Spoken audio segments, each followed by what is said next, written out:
Tudo bem? Seguindo o nosso estudo do livro Novas Essências do Pensamento de Unificação, nós estamos fazendo uma sequência de aulas didáticas tentando tornar um pouco mais acessível, né, todo o conteúdo do livro Novas Essências do Pensamento de Unificação. Então nós estamos fazendo essas aulas de uma forma bem detalhada, bem pormenorizada, parte por parte, né, com muita calma, sem muita correria, porque o objetivo é exatamente permitir que você se torne mais familiarizado com as expressões, as linguagens, as terminologias e os temas abordados nesse livro. Então nós já temos uma sequência, uma série de aulas gravadas disponíveis, né? Já encerramos o capítulo 1, onde estudamos a teoria da imagem original, foram dezenas de aulas, né? Fazendo esse estudo bem detalhadinho. É lógico que eu sempre, né, faço a referência à importância de você, além das aulas, né, que é só um referencial, é ali uma ajuda, um facilitador, né? Mas ainda assim eu sempre faço a referência de que é importante você pegar o livro, acessar o livro, fazer o download do livro e se debruçar sobre ele, né? Fazer a leitura, porque como eu sempre menciono, eu trago trechos do livro, não trago todo o conteúdo, eu trago basicamente as ideias principais em torno das quais eu tento aqui criar algumas argumentações, exemplificações para facilitar o seu entendimento, mas isso não exime de forma nenhuma a sua responsabilidade de se debruçar sobre o livro e fazer o seu estudo, as suas reflexões e os seus insights, beleza? Nós estamos agora estudando, numa série de aulas já feitas e disponíveis, o capítulo 2. Estamos estudando agora Ontologia, uma teoria do ser. Eu já vou virar para a próxima tela, aonde você vai lembrar, né? Na aula anterior a gente começou a estudar o item 2 aí desse capítulo, falando sobre o ser conectado. Analisando todos os seres existentes, nós já fizemos uma parte falando sobre essa conceituação e definição que o pensamento de unificação faz sobre todos os seres existentes, como um ser individual, ou perdão, um ser de verdade individual. Fizemos todas as explicações, o conteúdo está lá disponível, né? E aí na aula anterior começamos a estudar todos os seres existentes, olhando pela perspectiva ou a definição que o livro faz, dizendo que os seres são seres conectados, ou fazendo essa análise do ser conectado. Nós começamos falando sobre alguns aspectos, mas nessa aula propriamente nós vamos entrar nesse item C, modo de existência. Eu vou fazendo a leitura e a gente vai fazendo os comentários e as exemplificações como a gente sempre faz nas aulas anteriores, tá bom? Então vamos lá. Agora estudaremos então a maneira na qual todos os seres criados existem. A maneira, a forma, o modo dessa existência, né? Ele até diz ali, né? Isto é, o seu modo de existência. Basicamente o que ele quer dizer com isso? Vamos ali, eu já deixei grifado e a dica é, sempre que eu faço esses grifos, né, traz o seu caderninho, sua caneta, não deixa de ter esse equipamento, esses elementos à mão, porque essas dicas são importantes, né, são algumas ideias, são as ideias, de fato, as ideias principais em torno das quais a gente vai trabalhar e que vai, na verdade, fundamentar toda a análise e as outras exemplificações que algumas eu trouxe e outras estão no livro, né? Por isso eu sempre faço a referência e vou refazer. Vai lá, se debruça no livro e estuda, tá bom? Então vamos lá. O modo de existência dos seres criados é seu movimento no tempo e espaço. Então aí já vamos fazer um parênteses. Nós estudamos longamente no primeiro capítulo a teoria da imagem original. Fizemos análise tanto dos atributos de Deus quanto a sua estrutura, a forma da sua existência. Mas ainda assim, no finalzinho ali do primeiro capítulo, a gente deu bastante ênfase mostrando o processo do funcionamento dessa estrutura dentro da imagem original, ou seja, dentro de Deus. Mas quando nós falamos dos seres criados, quando nós aplicamos todos esses conceitos, esses atributos e características, e principalmente o seu funcionamento nos seres criados, ou seja, no universo, a gente vai entrar numa outra dimensão. Ele passa a ter esse aspecto que eu falei numa das últimas aulas do primeiro capítulo, que é a temporalidade e a espacialidade, ou seja, nós começamos a lidar com a questão tempo e espaço. Então, basicamente, quando nós falamos em modo de existência dos seres criados, a distinção fundamental entre os seres criados e o Criador é exatamente isso. O modo de existência dos seres criados, eles vão estar amparados, tangidos, parametrizados por essa referência que é uma existência temporal e uma existência espacial. Beleza? Mas aqui já é um prelúdio aí do que a gente vai estar falando ao longo dessa aula, tá bom? Vamos ali, voltando ao texto então. Assim, o modo de existência é um conceito espaço-temporal aplicável somente ao mundo criado. Então, basicamente, isso que eu acabei de mencionar ali é para fazer exatamente essa distinção entre criador, né, e universo ou seres existentes criados. Os seres existentes estão tangidos e limitados por essa estrutura espaço-temporal, como ele menciona ali, né, o que não acontece com o Criador. Quando estudamos a teoria da imagem original, em algumas aulas eu usei bastante a expressão a priori, a posteriori, né, a questão do tempo ali, para dar uma distinção entre o que a gente está analisando, ou o que a gente analisou naquelas aulas sobre os atributos e a estrutura de Deus, e agora, estudando esses atributos e estrutura no universo, nos seres criados, a gente tem que entender esse a priori e a posteriori, essa distinção, que basicamente está descrita aí, né? Essa questão de que os seres existentes estão tangidos por essa estrutura espaço-temporal. E isso vai dar, aí já fazendo também prelúdio do que a gente vai continuar falando nesta aula de hoje, é exatamente nuances, aspectos e peculiaridades específicos dos seres criados. Nós vamos aplicar todos os elementos que nós estudamos lá no primeiro capítulo, Teoria da Imagem Original, mas nós vamos observar e apontar de uma forma meio superficial, porque, como eu sempre digo, né, eu não vou trazer todo o conteúdo do livro, senão essa aula ficaria muito extensa. Mas eu trouxe ali pelo menos algumas exemplificações para você observar que a aplicação dos atributos da estrutura de Deus nos seres criados, por conta dessa nuance que vai passar a ter esses atributos e estruturas no aspecto da existência tempo-espaço, né, então é importante a gente fazer essa análise e fazer as referências que eu vou fazer nessa aula de hoje, tá bom? Mas vamos ali. Sendo que Deus, então, é o ser absoluto, Deus não executa literalmente esse movimento, né? A gente falou lá da parte de estrutura, as bases de 4 posições, as várias nuances que a gente estudou, a ação dar e receber propriamente, a própria ação origem, divisão e união que a gente estudou ali no finalzinho do capítulo. Então, a gente observa um funcionamento, mas a questão do movimento passa a se tornar concreto, substancial nos seres existentes. Beleza? Mais uma ênfase nessa distinção que eu já mencionei aqui, né? Então, portanto, não há nenhum conceito de um modo de existência na imagem original. A gente não falou sobre isso, né? Modo de existência. Nós estamos colocando esse item, o livro Pensamento de Unificação coloca esse atributo ou essa característica na ontologia, ou seja, no estudo dos seres existentes. Exatamente porque temos uma existência restrita na questão espaço-tempo. Beleza? Entretanto, há um protótipo dentro da imagem original, a gente falou sobre isso, logos, prototipagem, a imagem individual, lá no estudo da teoria da imagem original, que corresponde ao modo de existência ao mundo criado, mas de uma forma essencial, não de forma substancial, como nós vamos estar estudando nesse capítulo. Tá bom? Perdão, nesse capítulo não, né? Nesse item, modo de existência. Vamos lá, seguindo. Então vamos falar sobre o primeiro aspecto, que é o movimento circular.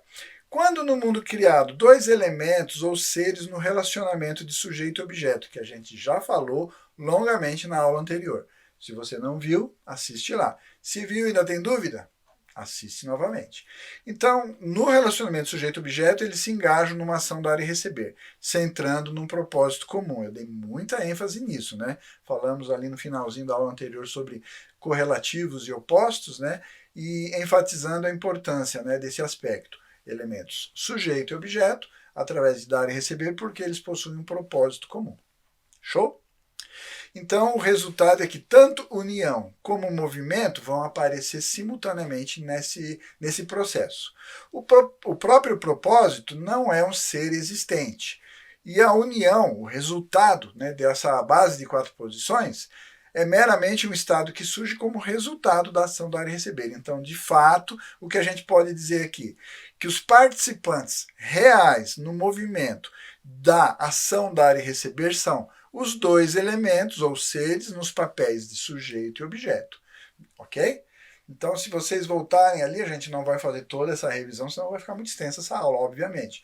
Mas quando estudamos lá as bases de 4 posições, nós demos muita ênfase nas posições. Falamos de sujeito e objeto, e basicamente, agora aplicando no aspecto de ontologia, ou seja, no aspecto do estudo dos seres existentes, nós vamos observar que esses seres são seres substanciais, sujeito e objeto, seja ele qual for, né? A gente já fez várias exemplificações. Mas quando nós falamos de propósito comum dessas duas existências, isso não é se referir a um outro ser. Ah, temos um ser aqui na posição de centro, de propósito. Não. É uma coisa transcendental, né? Nós colocamos, por exemplo, lá no estudo das bases de 4 posições, colocamos coração quando falamos sobre base de 4 posições mantenedora de identidade, colocamos propósito quando falamos sobre base de 4 posições desenvolvedora, né? Então percebe que não é um ser real, não é um ser substancial, um ser existente. Tal como o resultado também, né? Quando falamos, por exemplo, da base de 4 posições mantenedora de identidade, nós falamos que o resultado é a união, é a harmonia, é um estado, é uma situação, né? Não é um ser também, né? Então, a gente tem que entender que basicamente é o que ele disse ali. Os participantes reais, então, nesse movimento da ação da receber são aqueles que vão estar assumindo as posições de sujeito e objeto, respectivamente. Beleza? Vamos lá. O centro da ação dar e receber não reside em alguma posição intermediária entre sujeito e objeto, mas dentro do próprio sujeito. Ou seja, essa é uma questão muito importante também, né? Quando a gente fala ali de um propósito comum, não significa uma coisa que é um ponto de convergência, é um meio termo aqui, que o sujeito caminhou até um certo ponto em direção ao objeto e vice-versa. Não. Não tem nada a ver com uma posição intermediária ou um estado intermediário que ambos, sujeito e objeto, estão buscando ou caminhando em direção. Não, não é isso não. Vamos ali que ele vai explicar. Ele disse que essa posição de centro, ela no funcionamento da ação dar e receber, vai estar, de fato, dentro do sujeito, né? Deste modo, o movimento desta ação de dar e receber não pode evitar se tornar um movimento circular centrando no sujeito. Então é interessante a gente chamar de centro o propósito ou o coração, como estudamos lá nas bases 4 posições, mas agora a gente vê que na parte funcional, no modus operandi, né, das posições sujeito-objeto engajados numa ação dar e receber, a gente vai ver que de fato o centro no funcionamento vai estar dentro do sujeito e o objeto vai girar em torno. Eles têm um propósito comum? Sim, mas funcionalmente, em termos de modo operandi, ele vai ser desse jeito, né? O centro está, na verdade, situado dentro do sujeito. Basicamente, até trouxe um gráfico aí que está lá no livro, né? Você pode depois olhar e ler mais detalhes, mas enfim, esse gráfico está lá no livro Novas Essências do Pensamento e Unificação, falando exatamente sobre essa situação. E tem aonde a gente montou aí aquela estrutura que estudamos longamente lá sobre a base de 4 posições, né? Por exemplo, usamos a base de 4 posições desenvolvedora, onde trouxemos aí como centro o propósito, colocamos as posições de sujeito e objeto, e ali o resultado, né, a união, que de fato seria, na base desenvolvedora, um novo ser. Agora, mostrando graficamente aquilo que a gente acabou de mencionar ali na parte de explicação funcional dessa relação sujeito e objeto, ficaria dessa forma, né? O centro, esse propósito, ele vai se localizar no sujeito e o objeto, então, vai exercer de uma forma funcional esse movimento circular ao redor do sujeito.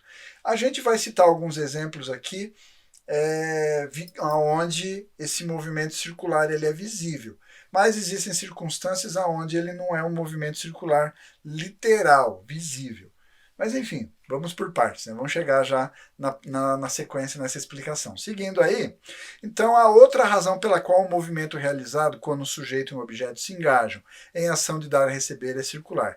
Movimento circular é uma representação necessária da ação dar e receber.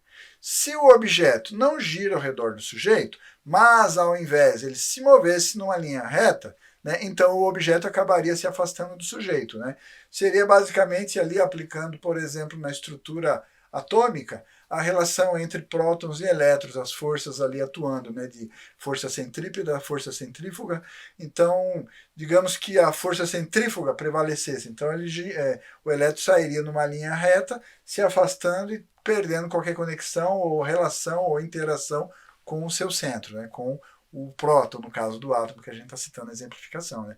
Mas é lógico, você pode já fazer os seus insights e as suas reflexões. Vamos aplicar isso no sistema solar, no funcionamento das galáxias, enfim, né? Quantos exemplos a gente poderia trazer aí para ilustrar, né, essa explicação ali. Seguindo ali, se isso ocorresse, então sujeito e objeto se tornariam incapazes de executar a ação dar e receber, e se eles não pudessem executar a ação dar e receber, o ser criado não poderia existir. Pois é através dessa ação de dar e receber que o ser criado que as forças para a existência, a multiplicação e a ação possam surgir.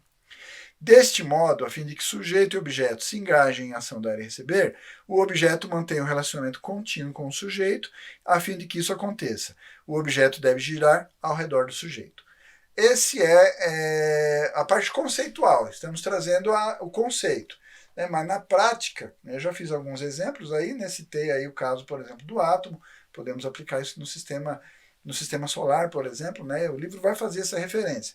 Não trouxe todos os exemplos, então depois você pega o livro e dá uma, né, debruça sobre ele e dá uma lida para complementar essa argumentação, tá bom? Então vamos agora falar sobre rotação e revolução. Vamos analisar rotação e revolução também. Qualquer ser individual engajado em movimento circular está simultaneamente executando dois tipos de movimento, ou seja, rotação e revolução.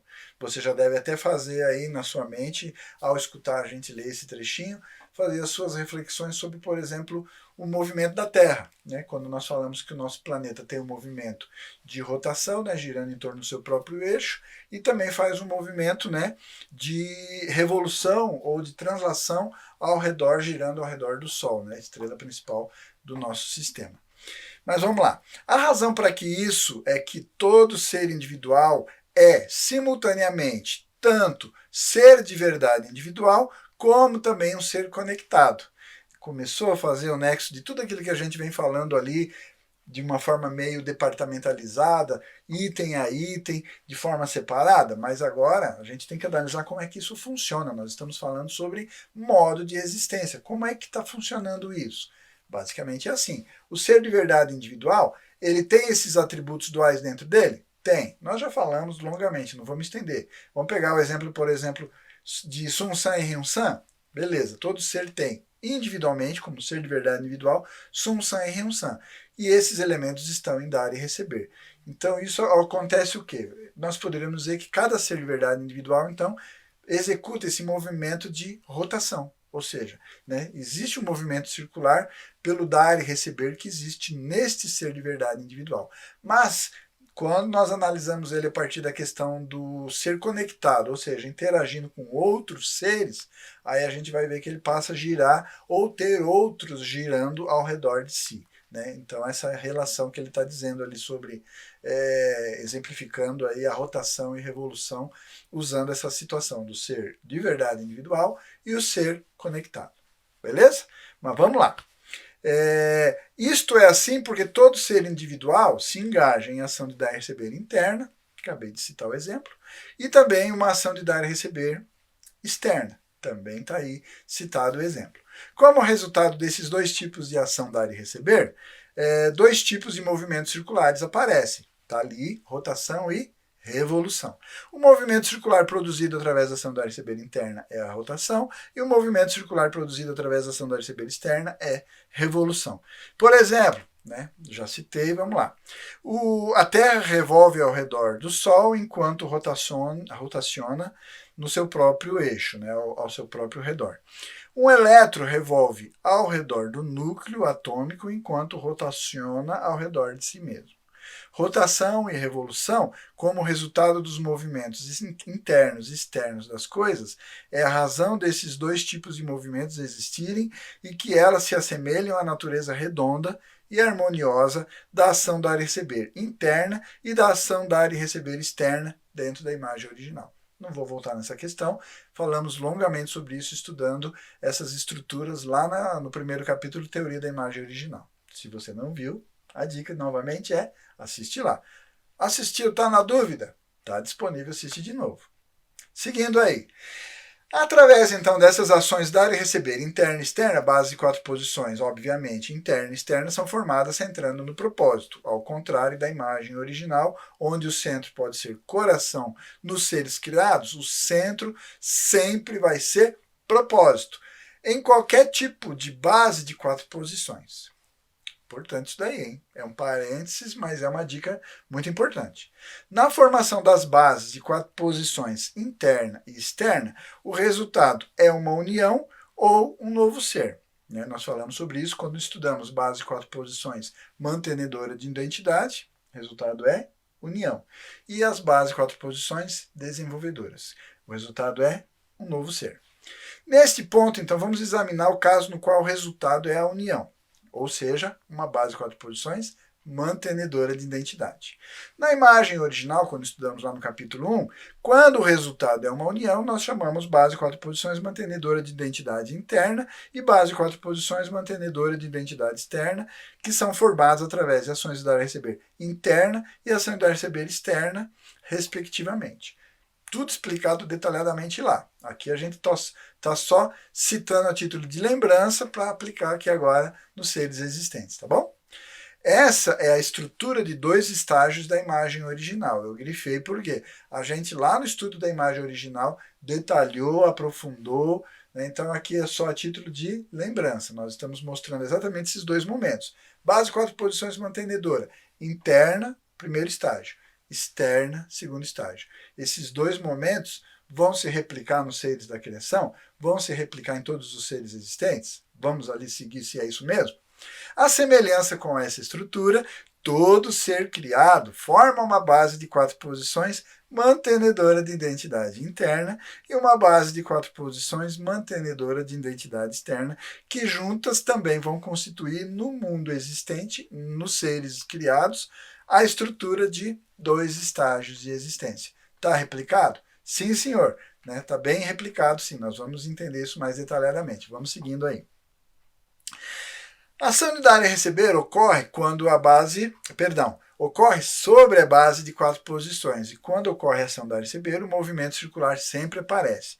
Deste modo, na formação das bases de 4 posições interna e externa, ações de dar e receber interna e externa ocorrem, e ao mesmo tempo movimentos circulares interno e externo ocorrem também. O movimento circular interno é rotação e o movimento circular externo é revolução. Então, nesse parágrafo aí, está um resumo sucinto. Eu deveria ter grifado ele inteiro, né, para dar tempo de você anotar. Eu posso enrolar um pouquinho aqui. Mas, enfim, a aula vai ficar gravada e depois você anota com calma, tá? Ou então vai no livro, né? Esse trecho eu tirei de lá. Mas, basicamente, tudo que a gente veio até agora argumentando ali está conciso nesse parágrafo. Sempre falamos das bases 4 posições interna e externa, baseadas na ação dar e receber interna e externa também, e fazendo já a referência de cada uma delas aos movimentos de rotação e revolução. Agora, né, para dar tempo de você copiar o parágrafo, a gente já poderia começar a fazer aqui algumas reflexões. Por exemplo, ok, nós falamos de átomo, nós falamos de planetas, né? Mas nós estamos falando aí do reino mineral, né, de estruturas inanimadas. E aí a gente consegue visualizar, né, muito claramente esse movimento circular. Ele pode estar um pouco estendido, formando um movimento elíptico, ele pode oscilar no plano que ele está, enfim, né? Mas é visível, é notório.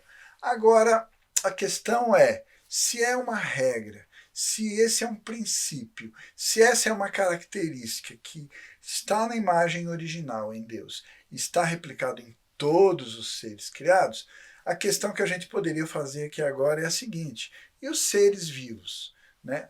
Os vegetais? Como é que funciona essa questão aí? Existe sujeito-objeto? Ok. Tem dar e receber? Tem. Base 4 posições interna e externa? Tem. A gente pode até falar mais detalhadamente. O livro fala, mas eu não trouxe todos os exemplos, tá bom? Mas no reino animal, as mesmas questões. Tem ali base 4 posições? Tem. Tem posições sujeito-objeto? Tem. dar e receber, obviamente. 2 estágios? Vai ter, a gente vai falar um pouco aqui, mas o livro traz mais exemplos, eu não trouxe todos, tá bom? E aí, o movimento circular, essa questão aí que a gente mencionou, o primeiro atributo do modo de existência, é o movimento circular. Agora falando aí sobre modo de existência, esse movimento de rotação e revolução. Como é que se aplica nos seres vivos? Nos seres humanos, a questão sujeito-objeto, dar e receber, né? Essa estrutura de 2 estágios e o movimento circular. Uma pessoa fica girando ao redor da outra, ela fica girando em torno de si mesma, né? Isso a gente observa claramente no reino mineral. Mas nos seres vivos, como é que funciona isso daí?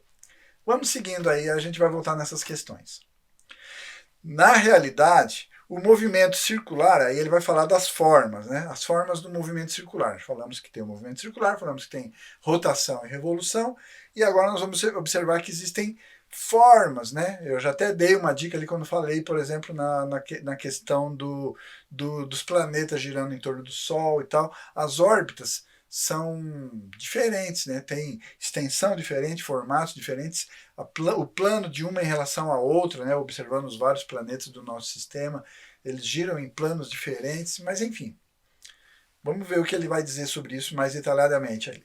Na realidade, então, o movimento circular espacial pode ser visto no mundo criado somente em corpos celestes, tais como estrelas, planetas, partículas elementares e átomos.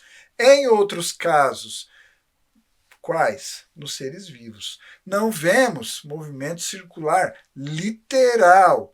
Eu não consigo ver, né, um animal girando ao redor do outro para caracterizar uma ação dar e receber, a posição sujeito-objeto, uma base de 4 posições. Não é um movimento literal. Então aí vem os exemplos que ele vai trazer, eu trouxe alguns, tá bom? Por exemplo, plantas estão fixas em determinadas posições e animais, embora estejam se movendo, não estão executando um movimento circular, literal. Nestes casos, embora o modo básico de sua existência seja movimento circular, é o movimento básico, eles têm sido modificados para assumir outras formas. A razão que o movimento circular está modificado é porque cada ser criado deve alcançar o seu particular propósito de criação. Isto é, seu propósito para o todo e seu propósito para o indivíduo. Isso é muito mais detalhado e refinado nos seres vivos. Esse movimento circular ele não é literal, ele é comportamental. A gente vai observar comportamentos, determinadas ações e comportamentos em cada um dos reinos que a gente já mencionou, vegetal, animal, o próprio ser humano, que vão definir esse movimento circular modificado, né? Essa caracterização, ele é circular? A gente pode até imaginar ele funcionando dessa maneira, mas quando a gente fala circular nos seres vivos, passa a ser mais uma expressão simbólica ou uma referência a uma expressão que a gente usou quando estudamos teoria da imagem original, que falava sobre a estrutura harmoniosa, redonda e suave do dar e receber. Se você não assistiu essa aula, ou se assistiu e não prestou atenção, não entendeu essa parte, assiste de novo lá. Mas é esse sentido que a gente vai observar quando falarmos dos seres vivos, tá? Essa natureza harmoniosa, redonda e suave no relacionamento de dar e receber entre as posições sujeito-objeto dos seres vivos. Mas aqui é uma dica que eu estou dando, tá? O livro ele não fala nessa parte aí não, eu estou só lembrando aquilo que a gente já estudou no primeiro capítulo, tá bom? Vamos lá, seguindo aí então. A razão que o movimento circular está modificado, né, como a gente já falou, é porque cada ser criado deve alcançar o seu propósito de criação, o propósito que vai abranger os aspectos duais que a gente já falou nas aulas anteriores, propósito para o todo e para o indivíduo. Então, basicamente, nós vamos ver aí 3 categorias de movimento circular. Movimento circular básico, movimento circular transformado e movimento circular espiritual. Beleza? Já ficou claro? Já dá até para fazer as referências. Eu posso até dar a dica. Enquanto você está copiando aí essas grifos que eu deixei ali, o movimento circular básico é esse que a gente já mencionou aí, que é visível e notório, né? O modificado ou transformado é esse que a gente vai aplicar, basicamente aí nos reinos vegetal e no reino animal. E no do ser humano, ele é sim um movimento circular transformado, modificado. Mas ele tem um refinamento, ele tem um aspecto espiritual. A gente vai aprofundar isso aqui? Não, eu já disse. Aspectos mais detalhados sobre o ser humano nós vamos estudar no capítulo 3, Teoria da Natureza Humana Original, tá bom? Mas enfim, a título de, como a gente está fazendo a conceituação aqui, já vamos fazer a distinção do ser humano, aonde o movimento circular dentro da estrutura humana, ela passa a ter essa conotação de movimento circular espiritual. Então vamos lá, vamos falar brevemente sobre cada um deles aí. Basicamente, movimento circular básico, há dois tipos de movimento circular básico, que eu já exemplifiquei lá no caso do átomo e a própria estrutura do sistema solar, né, a relação da Terra em relação ao Sol, a própria Lua em seu movimento ao redor da Terra, enfim. Mas basicamente a gente vai dizer que esse movimento circular básico, ele tem também dois subtítulos, né, ou dois subtipos, que são movimento circular no espaço e movimento circular no tempo. Basicamente ele diz assim, eu trouxe trechos, tá? Então depois você pega o livro, se debruça e vai olhar com calma, tá? Que a gente não vai se estender muito nessa discussão. Movimento circular no espaço. Movimento circular espacial é movimento circular repetitivo, físico. Exemplos são a rotação e a revolução dos corpos celestiais e das partículas elementares, como a gente já mencionou. Estas são as representações espaciais da ação dar e receber mantenedora de identidade dentro da imagem original. Elas são um movimento circular no sentido literal, visível, observável, e sendo que quase sempre mantém a mesma órbita, isso pode ser chamado de movimento repetitivo, né? Olha o átomo, olha os corpos celestes, enfim. Né? Não tem nem o que se estender muito aqui, porque é muito óbvio o que ele está conceituando. Seguindo, movimento circular no tempo ou movimento espiral. A repetição dos ciclos da vida, então aqui eu deveria ter grifado. Esse movimento espiral, ele vai ser aplicado exatamente nos seres vivos, né? Então pega o reino vegetal, o reino animal e o ser humano.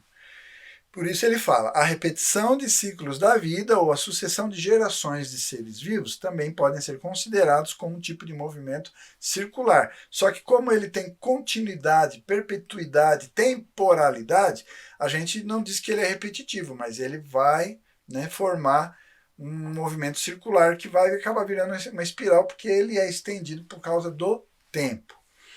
Beleza? Então vamos considerar o movimento das plantas. Uma semente se coloca antes de um novo rebento, o qual cresce para uma planta, a planta floresce, dá frutos, produz inúmeras novas sementes, e aí faz esse movimento espiral. As novas sementes, maior em número do que a semente inicial, vão brotar novamente, crescem, vão gerar novos frutos, novas sementes, percebe? Né? Um processo semelhante ocorre no desenvolvimento dos animais também. O óvulo fertilizado cresce, o filhote nasce, o filhote cresce até a maturidade, ele vai se engajar no processo de reprodução e novamente novos óvulos fertilizados são feitos, novos óvulos fertilizados maior em número do que o original crescem novamente, o filhote nasce, cresce até a maturidade e se engaja novamente no processo de reprodução. E assim ambos, plantas e animais, preservam suas espécies pela repetição dos ciclos da vida ou as histórias da vida.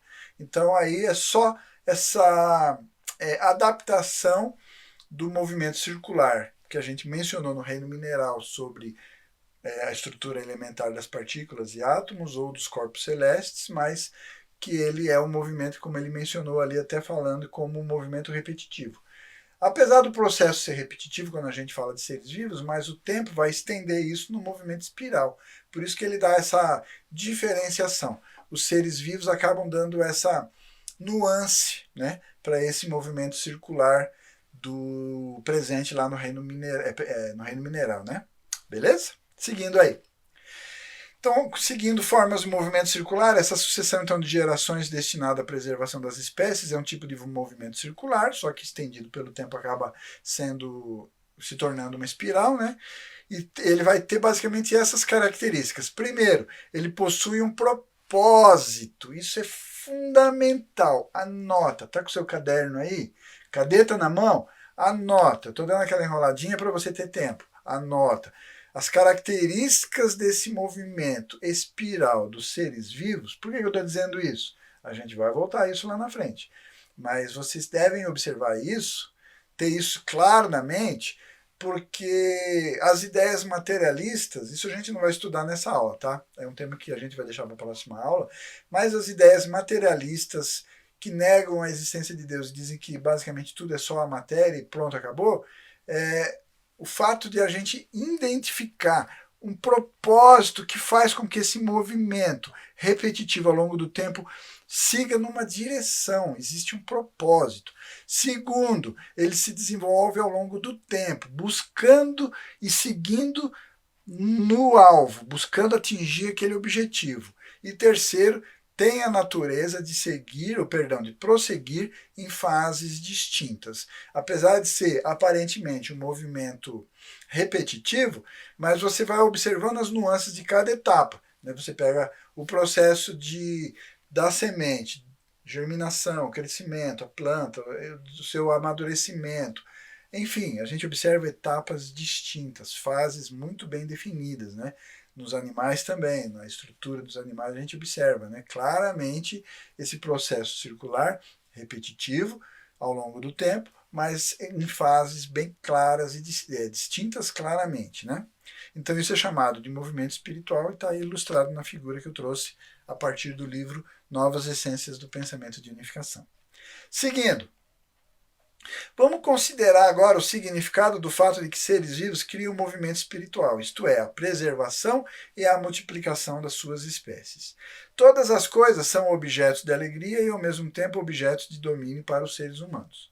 Tudo que nós nos relacionamos, que temos no universo, nós buscamos a interação para nos dar algum benefício, seja ele de prazer, de emoção, de alegria, como ele menciona, como propriamente atendendo nossas necessidades. Então nós sempre recorremos aos demais seres que nos rodeiam para suprir as nossas demandas, as nossas necessidades.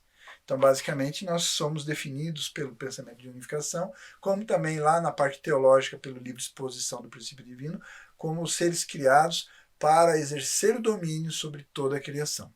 Assim, a preservação e multiplicação de espécies em seres vivos corresponde à sucessão de gerações e à multiplicação dos seres humanos. Então, essa regra do movimento circular espiral, né, estendido no tempo, fazendo esse processo, é lógico que se a gente olhar fisicamente na estrutura humana, ele também está presente. Né? Nós, como seres vivos, também temos esse processo do movimento circular. Não literal, como a gente mencionou no reino mineral, mas ele, ao longo do tempo, formando de forma com relação à sucessão das gerações, né? Por isso fala em relação ao tempo, formando esse movimento circular, que agora não é repetitivo apenas, mas ele passa a ter esse movimento espiral. Né? Formas de movimento circular ainda, agora nós vamos falar sobre movimento circular transformado. Há dois tipos de movimento circular transformado que nós aplicamos aos seres vivos, né? Ou seja, movimento com uma natureza fixa e movimento com uma natureza alternativa.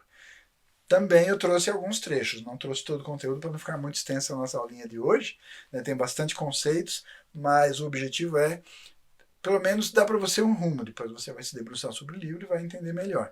Eu estou tentando aqui argumentar e exemplificar da melhor forma possível para permitir ser o facilitador no estudo do livro. Né?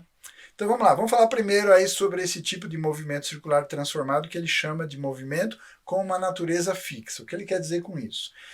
Ele basicamente se refere à situação na qual o movimento circular é fixo no lugar a fim de que um ser existente alcance seu específico propósito de criação.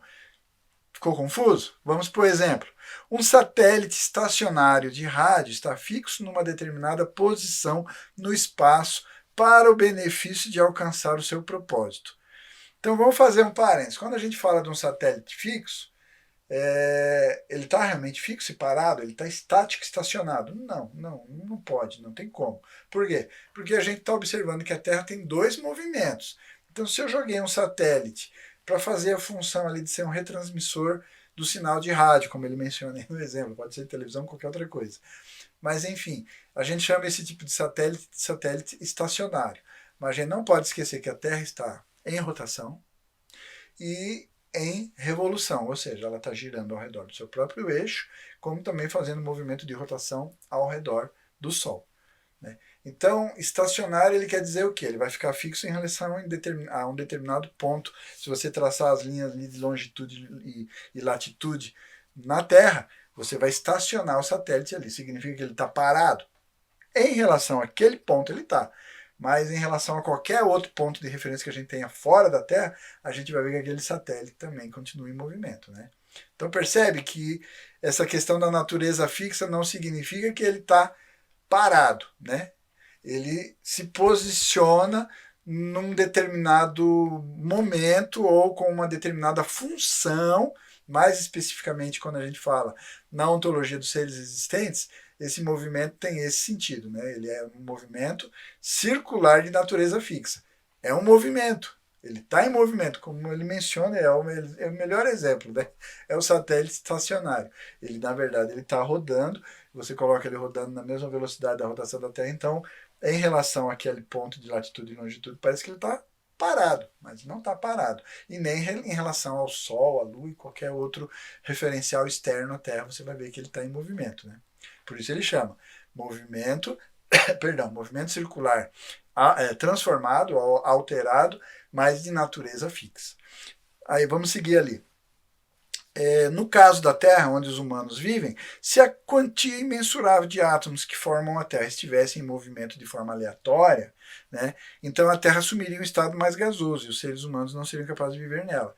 Então percebe que mesmo a gente observando que o átomo ele tem movimento, né, não é uma estrutura estática, rígida, é uma estrutura dinâmica. Né? Tem ali os elétrons, e dependendo do átomo, a quantidade de elétrons e o volume que esse átomo possui, né, ou o peso atômico, como a gente chama, mas ele tem movimento. Só que ainda assim, esse movimento, ele adquire esse nuance, né, de natureza fixa, para permitir as estruturas de rigidez, de solidez, etc, etc, de todos os seres existentes. Mas enfim, é só um exemplo, tá bom? E aí vamos ver agora a forma de movimento circular, quando nós falamos de movimento circular transformado, esse movimento com essa natureza alternativa. O que ele diz ali? Em animais, ao invés de células executarem movimento circular, né, no movimento literal, a gente vai ver esse movimento circular como um movimento de circulação. Ele é um círculo ou uma elipse? Não. A gente, inclusive, um exemplo aqui bem simples para não se estender. Você vê que o trecho aí do livro que eu trouxe é bastante extenso. Mas a gente, inclusive, chama no nosso corpo de sistema circulatório. Então, toda a circulação do sangue é um movimento circular? Não, né? A gente tem as veias, artérias, os vasos, enfim, né, espalhados pelo nosso corpo, e ele vai fazendo os movimentos, preenchendo e alimentando. E esse processo de circulação, né, porque a gente diz que, né, a oxigenação de cada célula do nosso corpo se faz num processo de circulação sanguínea. Entendeu? A gente usa a palavra, inclusive, para a própria definição da estrutura do nosso corpo. Então, só essa exemplificação eu acho que já é suficiente. Mas, enfim, eu trouxe o parágrafo, então vamos a ele. Né? Então, ele fala ali, a circulação sanguínea e linfática por todo o corpo, conectando as células, chega ao mesmo resultado como se as próprias células estivessem executando um movimento circular. Né? O resultado é esse. Né?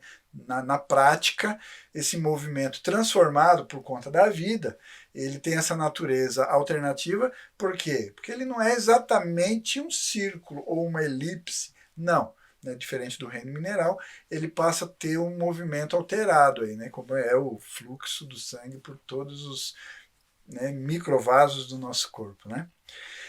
Em plantas também, água e minerais são absorvidos pelas raízes, circulam por todo o corpo da planta através dos vasos e traqueídeos de xilema. Os nutrientes que foram produzidos nas folhas viajam através dos tubos do floema, conectando todas as células. O resultado global disso é o mesmo, como se as próprias células estivessem fazendo um movimento circular. Show de bola?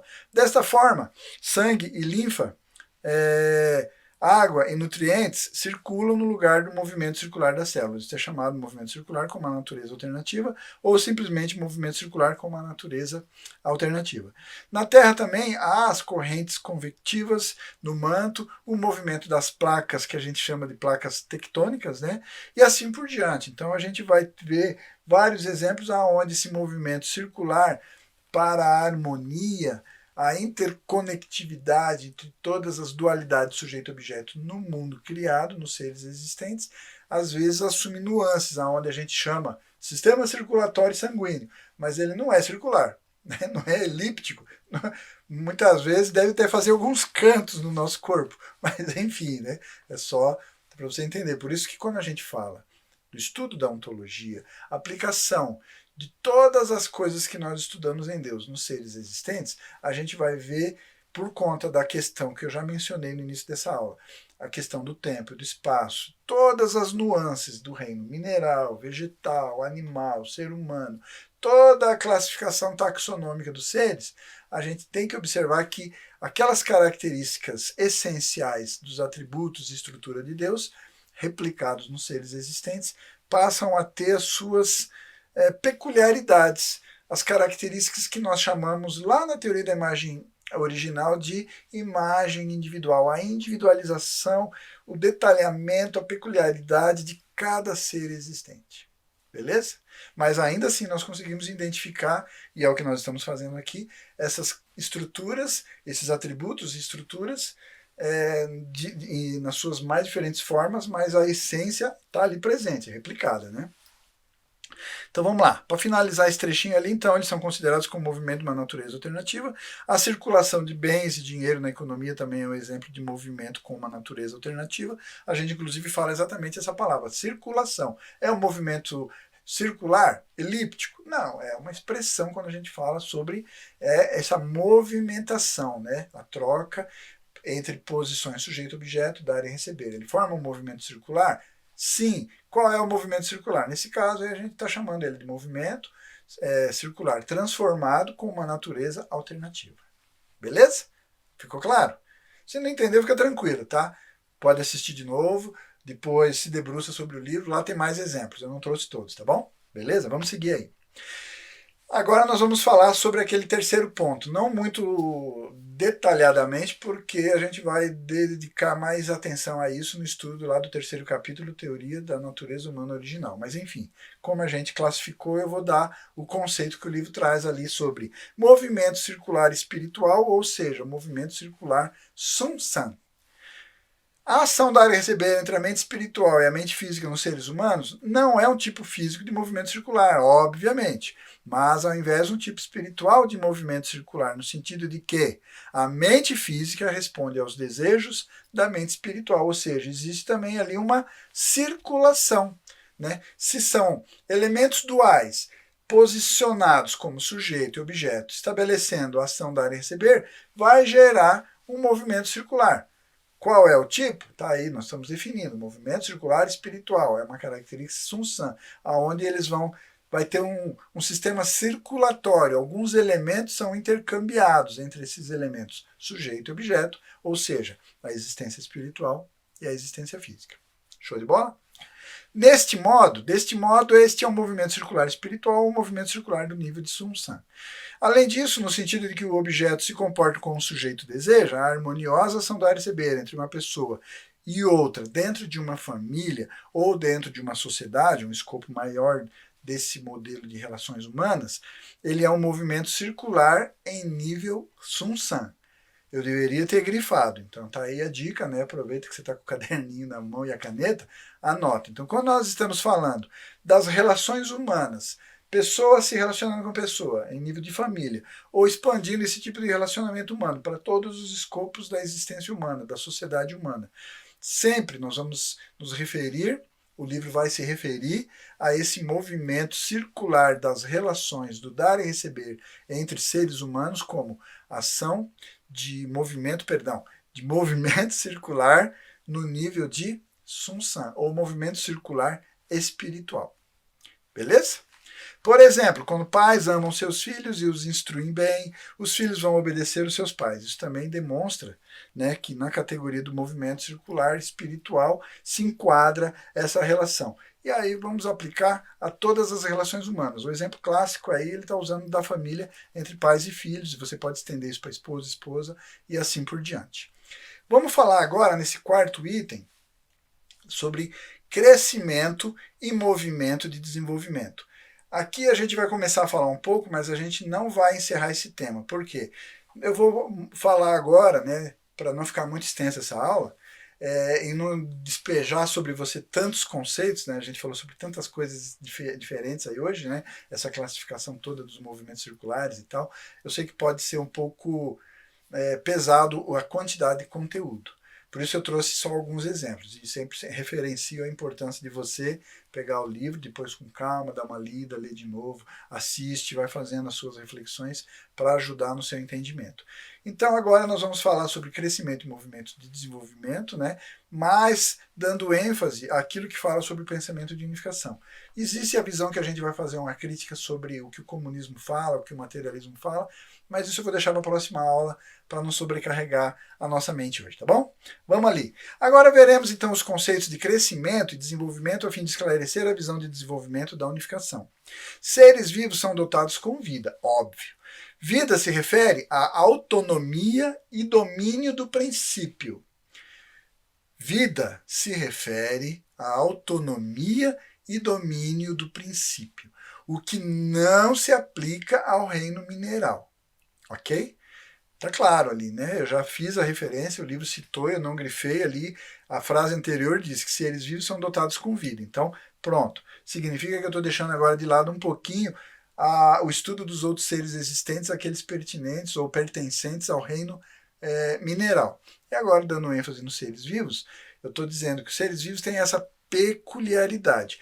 Todas as características e atributos como estrutura da imagem original que nós replicamos no universo criado, quando entra nos seres vivos, ela passa a adquirir uma peculiaridade mais refinada. É um refinamento. O princípio, as leis, os conceitos são os mesmos, mas a relação dos seres vivos com o princípio, quando ele fala princípio, entenda, leis, ideias, conceitos e princípios matemáticos que regem todo o universo criado, né? O universo funciona muito bem, obrigado, por quê? Porque existem leis e as leis estão ali e criam harmonia e bom funcionamento. Só que quando os seres vivos se relacionam, né? Quando eles existem, o seu modo de existência, ele adquire essa peculiaridade. Eu vou explicar um pouco mais detalhadamente, mas já anota, né? Estou enrolando aqui para dar tempo de você copiar e anotar ali. Vida se refere a uma relação de autonomia e domínio sobre o princípio, sobre as leis físico-químicas, por exemplo. Vamos lá? O que ele quer dizer com isso? A energia consciente, a vida, a energia consciente, ou seja, como ele diz ali, né, a consciência com energia latente dentro dos seres vivos. O crescimento de seres vivos está orientado por essa vida. A autonomia e domínio do princípio, que é a unidade de consciência e energia latente nos seres vivos, assim, esse movimento de energia consciente não é nada mais do que um movimento de vida. Então percebe que, por mais que os vegetais tenham ali a vida norteando as suas ações e comportamentos, mas percebe que a autonomia e o domínio sobre esse princípio no nível vegetal, tá?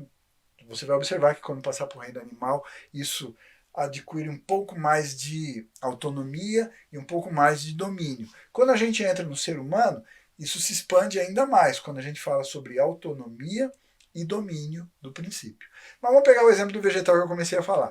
O vegetal, tudo bem, ele sempre vai buscar direcionar, por exemplo, as suas flores. Vamos pegar as plantas que produzem flores, né? Vai procurar direcionar as suas flores para receber a luz do sol. Beleza?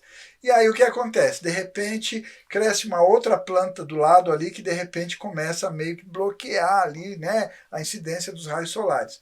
Essa planta, a autonomia que ela tem muita autonomia? Não, não tem. Ela não pode simplesmente sair, se movimentar e mudar de lugar. Ela não tem essa autonomia.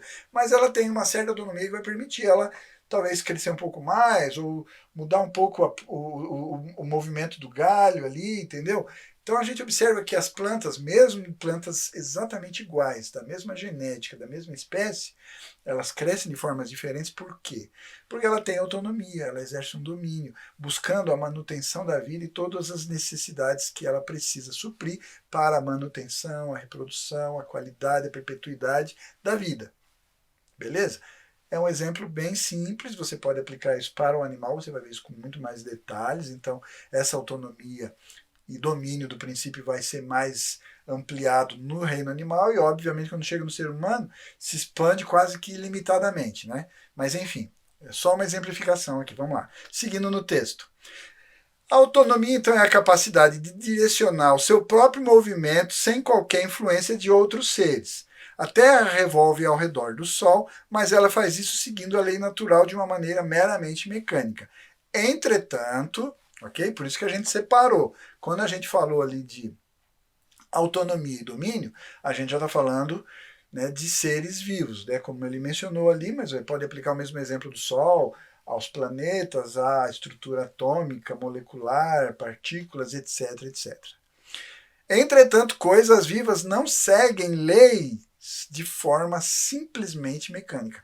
Não estamos dizendo, presta atenção, eu estou dando uma enroladinha para dar tempo de você copiar o grifo, mas nós não estamos dizendo, o livro não está dizendo que os seres vivos violam leis. Não é isso que está escrito ali. Ele está dizendo que os seres vivos, as coisas vivas, não seguem as leis de forma mecânica, porque ele tem, de acordo com o seu nível de desenvolvimento, ele tem, dentro da sua classificação taxonômica também, né, ele tem autonomia e domínio do princípio. Ele vai viver de acordo com as leis? Vai. Mas o ser vivo, né, com todas as suas classificações que a gente não vai se estender agora, mas ele tem essa autonomia. Ficou claro para você? Deu tempo de copiar? Vamos lá. Elas são capazes de elas são capazes de se controlar enquanto crescem, enquanto lidam com vários tipos de situações em seus ambientes. Eu mencionei aqui o exemplozinho da planta, mas nossa, quantos exemplos você deve ter tido, até exemplos melhores aí na sua mente, né? Aqui foi um exemplozinho só para ajudar e facilitar, tá bom? Este é o significado de autonomia do princípio. Por outro lado, domínio do princípio se refere à função ou capacidade de exercer uma influência nos arredores de um ser existente. Parênteses aqui. Então, quando a gente fala de domínio, os outros seres vivos têm domínio do princípio? Tem. Porque quando a gente pega a relação de determinados seres vivos em relação a um ser vivo de um mesmo reino, por exemplo, vegetal, mas de espécies diferentes, a gente vai observar que talvez um esteja exercendo domínio sobre o outro, né? É um domínio naquele nível. Mas a ênfase que o pensamento de unificação está dando, está claro ali para você, né? Essa capacidade de exercer esse domínio ocorre também no reino animal? Sim, ocorre nesse nível. Mas o ser com a maior capacidade de, por conta da autonomia do princípio que tem, exercer a maior influência e, por conseguinte, o maior domínio do princípio sobre todos os demais seres criados é o ser humano. Beleza? Mas aí já é dica que eu estou dando para dar tempo de você copiar os trechos grifados, tá bom? Seguindo ali então. Por exemplo, quando a semente de uma planta é semeada, um broto emerge, um tronco cresce e as folhas surgem. Essa é a força de crescimento e a ação da autonomia do princípio vai atuar, como eu mencionei. Ao mesmo tempo, as plantas têm uma influência em seu ambiente. Elas vão fornecer oxigênio aos animais, atraem as abelhas, as borboletas pela floração. Esse aspecto é o domínio do princípio. Por isso que eu falei. Os outros seres de nível inferior, em nível inferior, entenda bem, eu não estou fazendo no sentido pejorativo, pela simplicidade ou complexidade, tá bom? Então, quando a gente diz lá, os vegetais exercem domínio, sim, dentro do seu nível. Os animais também, mas o ser humano é óbvio que quando a gente fala de autonomia e domínio do princípio, o ser humano ele está no topo da cadeia, né? Então, vida, quando observada a partir do aspecto de crescimento, é autonomia. E quando observada a partir do aspecto de influência em seu ambiente, é domínio. Tá bom? Seguindo aí. O crescimento de seres vivos, devido à vida herdada dentro deles, é movimento de desenvolvimento. Todos os seres criados são dotados com propósito de criação, né, o propósito do ser específico. Dizer que seres vivos são dotados com propósito de criação significa que a força de vida dentro dos seres vivos é consciente desse propósito. Deste modo, o crescimento de um ser vivo é um movimento seguindo na direção a um objetivo a partir do mesmo início. Então, todo ser possui, por conta de ter vida, já implícito, codificado esse propósito, e todas as suas ações de autonomia e de domínio do princípio, na sua respectiva classificação taxonômica, né, com a sua própria complexidade ali, no seu nível de complexidade, também está limitado a isso, né? Esse exercício de autonomia e domínio. Mas todo ser possui esse propósito implícito e as suas ações e reações, comportamentos vão estar atuando nessa direção.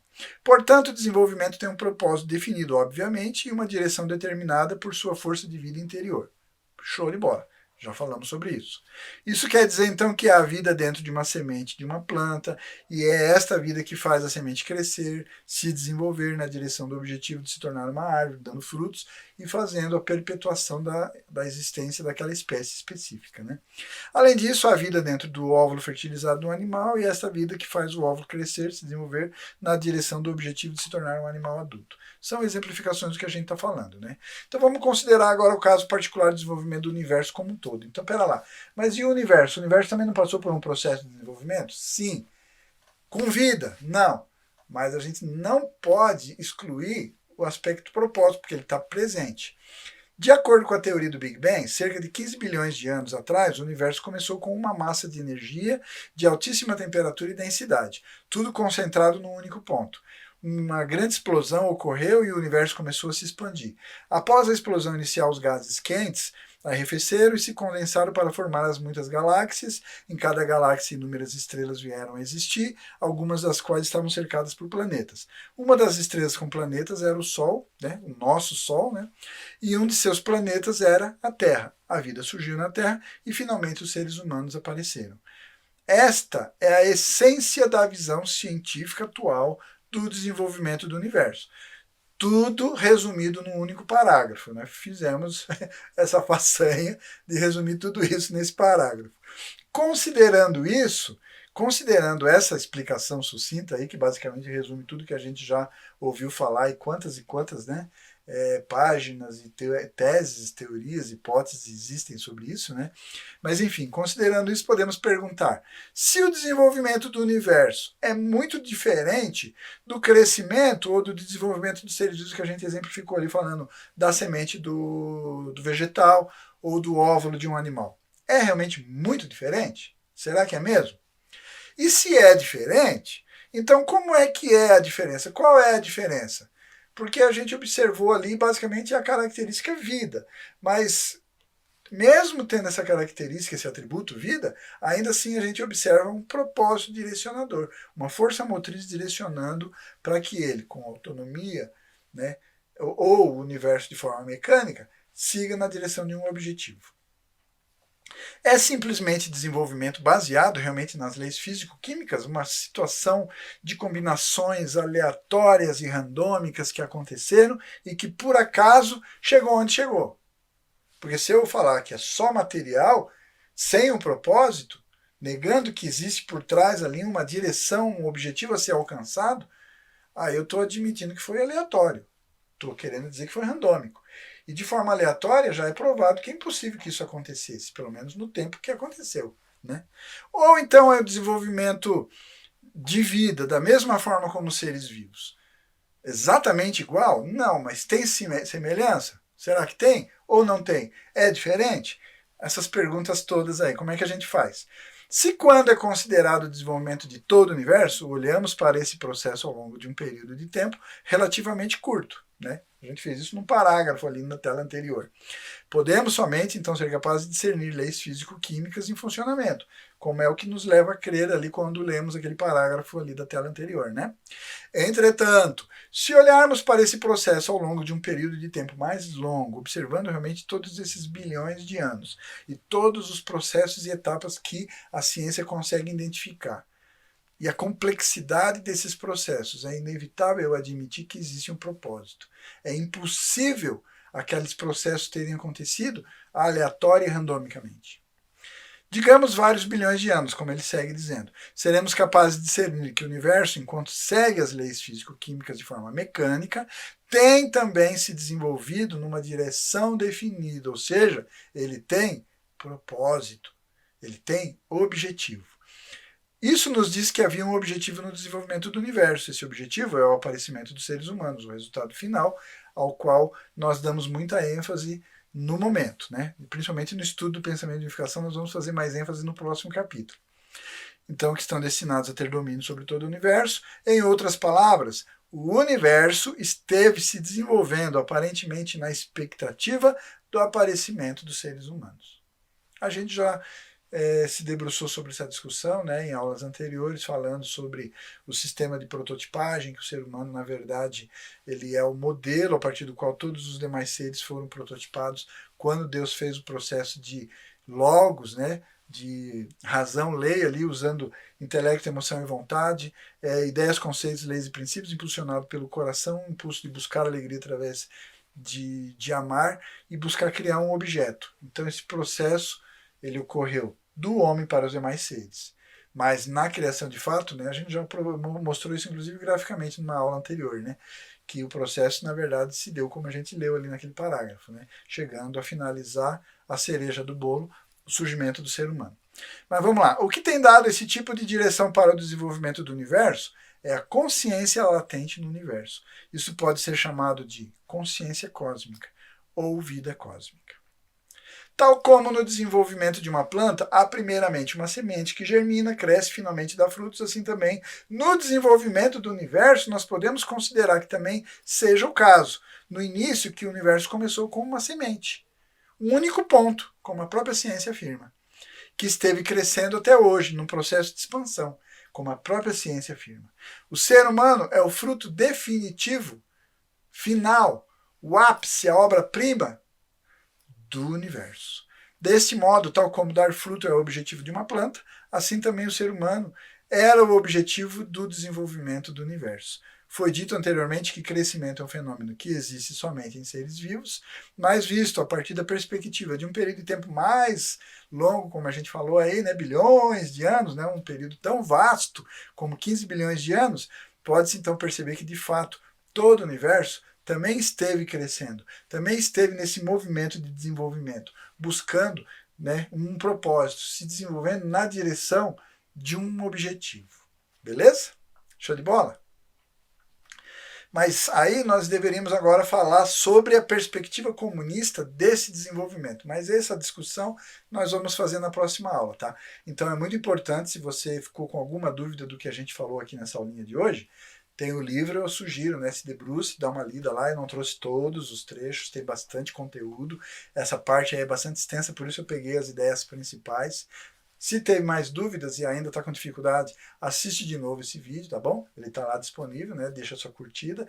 E aí, na próxima aula, então, nós vamos nos debruçar sobre essa discussão aí, sobre a questão da perspectiva comunista sobre o desenvolvimento. Toda essa visão que hoje é defendida, pregoada, e na tentativa de negar a existência de Deus e a defesa de que tudo seria randômico, enfim. Mas isso é assunto para a próxima aula, tá bom? Até aqui, por enquanto, a gente encerra, para não ficar muito cansativo, né? Esse conteúdo é bastante denso.